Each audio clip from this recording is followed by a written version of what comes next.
देवी ये क्या है? कहा ये तुम्हारे पूर्व के प्रारब्ध, तुम्हारे पूर्व के प्रारब्ध इतने प्रबल थे कि 4 पुरुष चरण भी उसे भस्म नहीं कर सके। और जब तक तुम्हारे पूरे प्रारब्ध भस्म न हो तब तक मैं कैसे आती तुम्हारे सामने? कहा फिर, कहा जब तूने व्रत ले लिया सर्वम संन्यास्तम, तो संन्यास को हमारे यहां दूसरा जन्म मानते हैं। क्या समझे? ये दूसरा जन्म होता है, क्योंकि वो अहंकार, जिस अहंकार से लगे हुए कर्म हुए होते हैं ना, उस अहंकार का न्यास हो जाता है। जब वो अहंकार नष्ट हो गया, न्यास हो गया उसका, अब ये शुद्ध अहम का आविर्भाव हुआ। कहा जब तुमने सर्व संन्यास्तम की घोषणा कर दी, तुम्हारा पूर्व अहम नष्ट हो गया, पूरा तुम्हारा पूर्व जन्म नष्ट हो गया, तुम्हारा गोत्र नष्ट हो गया, तुम्हारा परिवार छूट गया, सब कुछ से खत्म हो गया, अब पुराना कुछ रहा नहीं। संन्यास लेने के पश्चात संन्यास से पूर्व का कुछ भी अपना नहीं रह जाता, ये बात याद रखो, कुछ नहीं रह जाता। हाँ, व्यवहार के लिए हम कुछ भी करते रहे, लेकिन वहां कुछ रहता नहीं अपना। तो भगवती ने कहा कि जब तूने संन्यास की घोषणा कर दी, व्रत ले लिया, प्रतिज्ञा कर ली, उसमें तुम्हारे सारे प्रारब्ध अपने आप नष्ट हो गए। अब मैं तुम्हारे सामने खड़ी हूं, बताओ अब तुम्हें क्या चाहिए? महापुरुष ने कहा कि भगवती अब हमें कुछ नहीं चाहिए, अब कुछ नहीं चाहिए। यदि तुम मुझे कुछ देना ही चाहते हो तो अपनी कृपा से ऐसा मुझे दिव्य ज्ञान दे दो, जिस दिव्य ज्ञान को मैं आने वाली मनुष्य जाति के लिए प्रदान कर सकूं और जिससे मानव मात्र का कल्याण हो। भगवती ने उन्हें वरदान दिया और वे महापुरुष भगवती के कृपा प्रसाद से एक ग्रंथ की रचना लिखे, एक ग्रंथ लिखे, और उस ग्रंथ का नाम है पंचदशी। उन महापुरुष का नाम था स्वामी विद्यारण्य, और वो पहले विद्यारण्य से पहले उनका नाम था स्वामी माधवानंद। आप लोगों ने सुना होगा विजयनगरम के साम्राज्य की स्थापना उन्हीं के द्वारा हुई थी। भारत के इतिहास में उनका गौरवपूर्ण स्थान है। उन्हीं के छोटे भाई थे सायन, जिन्होंने 4 वेदों पर भाष्य लिखा है।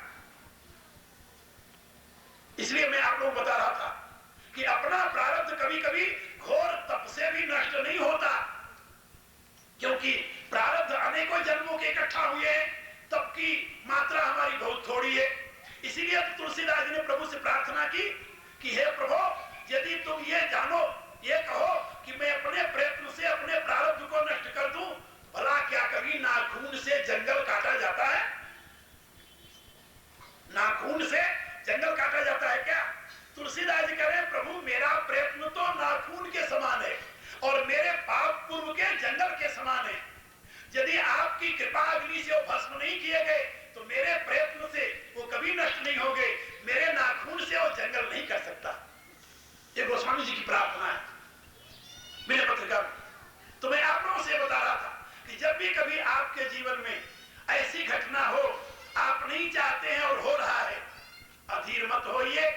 वो आपके पूर्व के प्रारब्ध क्षय को प्राप्त हो रहा है।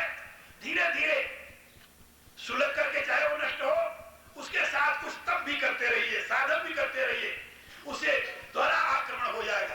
कुछ भोग के द्वारा नाश हो रहा है, कुछ तप के द्वारा नाश कर दोगे, थोड़े दिनों में आप निर्दोष हो जाओगे, निर्द्वंद हो जाओगे, निश्चिंत हो जाओगे और विशुद्ध होकर के प्रभु कृपा के भाजन बन जाओगे। वो अधीर होने वाली अवस्था नहीं है, बल्कि वो धैर्य धारण करने वाली अवस्था है।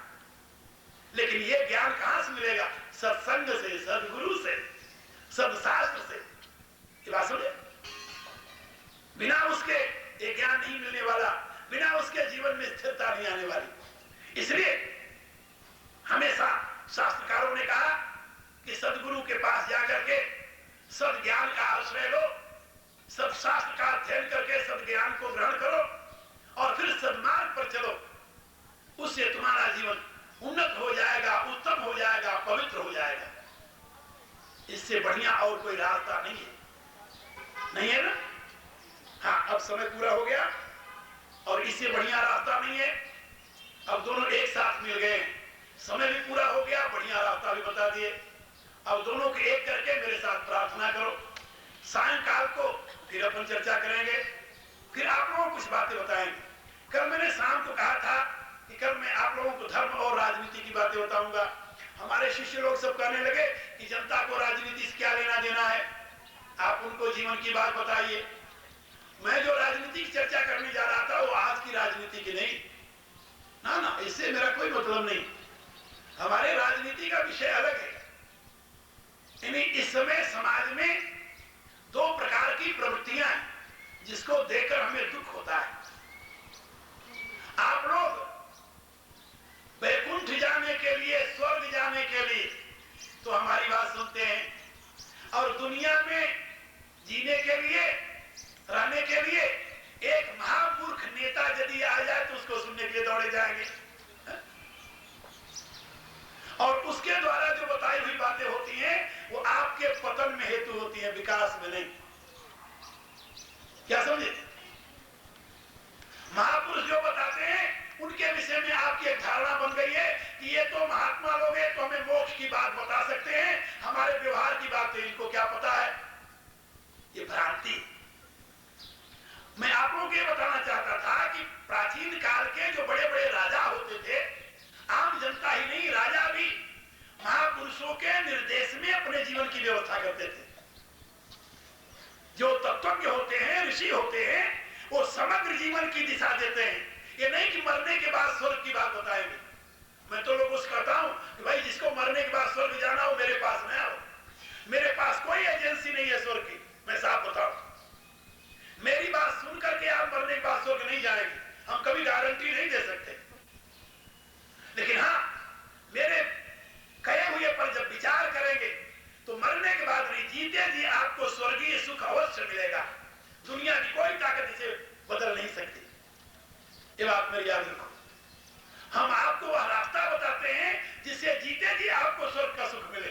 मरने के बाद स्वर्ग मिलेगा कि नहीं ये आप जानो, मरने के बाद आप वैकुंठ जाओगे कि नहीं, मरने समय आपको विमान आएगा वैकुंठ से बैठा कर ले जाएगा कि नहीं, ये मैं नहीं जानता और ना इसमें मैं विश्वास करता हूं, क्योंकि मेरी ये राय है कि या मति सागति, जीते जी जैसी आपकी मति होगी मरने के बाद वैसे ही आपको फल मिलेगा। या मति सागति, बस ये वेदांत का सिद्धांत है और ये बिल्कुल निश्चित अनुभूत सत्य है। इसलिए मरने के बाद स्वर्ग की बात, मरने के बाद वैकुंठ की बात मैं नहीं करता। मैं तो जीते जी स्वर्ग को, जीते जी वैकुंठ को, वैकुंठ जानते हो किसे कहते हैं? विगत कुंठ, जहां किसी प्रकार की कुंठा नहीं है, जहां आनंद के सिवा और कुछ नहीं है, ऐसा जीवन आप जीते जी प्राप्त कर सकते हो, मरने के बाद नहीं। तुलसीदास जी ने लिखा है अपनी रामायण में, सुर दुर्लभ सुख करी जग माही और अंत काल रघुपति पुर जाही। देवताओं को जो दुर्लभ है वो सुख इसी जीवन में भोगोगे और शरीर छोड़ने के पश्चात सीधा भगवान के श्री साकेत बिहारी के लोक में चले जाओ, आनंद के सिवा और कुछ नहीं होगा। जीते जी राम में और शरीर छोड़ने के बाद राम में लीन, वह जीवन जीने की प्रक्रिया मैं आप लोगों को समझाता हूं। और हमारे यहाँ जीवन की दो संस्थाएं, जीवन के विधान की दो संस्थाएं, ये दोनों संस्थाएं ऋषियों ने बनाई है, एक धर्म संस्था और दूसरी राज संस्था। धर्म संस्था क्या करती है? आंतरिक विकास की व्यवस्था। राज संस्था क्या करती है? बाहरी विकास की व्यवस्था। और जहां आंतरिक और बाहरी दोनों प्रकार से विकास होता है वहीं पर जीवन समुन्नत होता है, ये बात याद रखो। इसलिए मैं आप लोगों को धर्म और राजनीति क्या है, राजते सोबते या नीति सा राजनीति, इस विषय में सायंकाल में कुछ बातें समझाऊंगा, वो आपके प्रैक्टिकल जीवन से संबंधित है। हाँ, वो यानी झंडा लेकर के जिंदाबाद मुर्दाबाद करने वाली राजनीति नहीं है, प्रैक्टिकल जीवन जिससे आपका अभ्युदय और निश्रेयस की सिद्धि हो। धर्म संस्था निश्रेयस की सिद्धि के लिए है और राज संस्था अभ्युदय की सिद्धि के लिए है। इसलिए हमारे यहाँ राज और धर्म ये दोनों एक साथ, गीता पढ़ते हो, राज विद्या राजगुह्यम पवित्रम विदमुत्तमम, ये तो भगवान ने गीता में उपदेश दिया है, आप इससे दूर कहां जाओगे। और इसके आखिर में 9 अध्याय क्या कहा? श्री कृष्णार्जुन संवादे उसमें क्या है, वो राज विद्या नाम 9वां अध्याय, ये बात समझे। तो राज विद्या स्वयं में एक महाविद्या है, और यह नहीं वो राजा के लिए प्रत्येक व्यक्ति अपना राजा है, और उसके लिए इन दोनों प्रकार के विद्याओं की आवश्यकता है, ये बात समझे। और उसको आप लोग समझें, अपने अन्य साथियों से भी कहें। अब तो 31 मार्च भी चला गया, आज तो पहला हो गया, और अपने अगल बगल के लोगों को भी संदेश दें। आज और कल अब 2 दिन कार्यक्रम हो रहे, सायंकाल को अधिक से अधिक संख्या में लोगों को साथ लेकर के आवे। वो मैंने जो बातें कही है उसको याद रखें। आप यदि इसमें सहयोगी होंगे तो आपको कमीशन जरूर मिलेगा, इसमें संदेह नहीं। प्रार्थना कीजिए। यदि प्रेम प्रभु से चाहता, अभिमान को तजता तरे, दे छोड़ सब अरमान नित, हरि नाम जप दिन रात रे, संसार के वैभव सभी, तू जान जलती आग रे, दे त्याग रे सुख सपन का, बीती निशाय बजाग रे, नाते सभी तन से किए, माँ बाप पुत्र कलत्रय, साथी सहोदर अपन को, भूला फिरे लखिय त्रय, है व्यर्थ ही ममता किया, ना अंत को संग लाग रे, तू देख आंखें खोल के, बीती निशाय बजाग रे, प्यारे तुम्हारे प्रेम के, जो पात्र हैं संसार में, वे जाएंगे सब एक दिन, तज के तुम्हें मझधार में, साथी न होगा तन तेरा, जिससे अधिक अनुराग रे, तू भाग तनपुर छोड़ के, बीती निशाय बजाग रे, तू तन नहीं तू मन नहीं, ना इंद्रियां चित बुद्धि है, प्राकृत गुणों के खेल में, भूला हुआ निज शुद्धि है, करता नहीं तू कर्म का, अभिमान तन का त्याग रे, पहचान अपने आप को, बीती निशाय बजाग रे, ओम भृगुवः स्वः,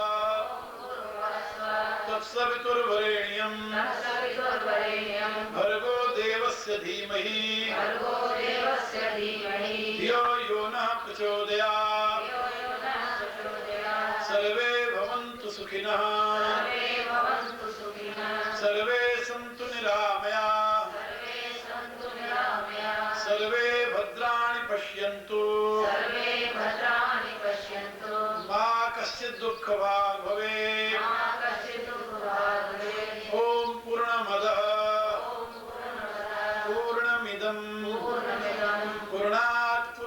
पूर्णमुदच्यते पूर्णस्य पूर्णमादाय पूर्णमेवावशिष्यते